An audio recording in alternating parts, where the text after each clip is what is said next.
अभिनंदन। तालियों की आवाज आप सबकी तरफ से आनी चाहिए करतल ध्वनि के साथ। और इसके साथ ही मैं केंद्रीय जनजातीय कार्य मंत्री श्री जुएल ओराम जी से निवेदन करूंगा कि वे माननीय प्रधानमंत्री महोदय को पश्मीना की एक शॉल भेंट कर उनका स्वागत करें और साथ ही तालियों की आवाज गूंज दूर तक जानी चाहिए। आइए मिलकर अभिनंदन करें प्रधानमंत्री महोदय का। भगवान बिरसा मुंडा की एक काष्ठ प्रतिमा भी प्रधानमंत्री महोदय को भेंट कर रहे हैं माननीय मंत्री महोदय। बहुत बहुत स्वागत अभिनंदन प्रधानमंत्री महोदय का। निवेदन जमुई से हमारे सांसद अरुण भारती जी से कि वे माननीय प्रधानमंत्री महोदय को एक पारंपरिक शॉल और भगवान महावीर की प्रतिमा भेंट कर उनका स्वागत करें, अभिनंदन करें।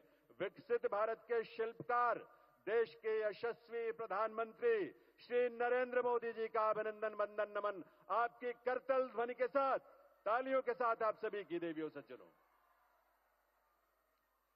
बहुत बहुत वंदन अभिनंदन।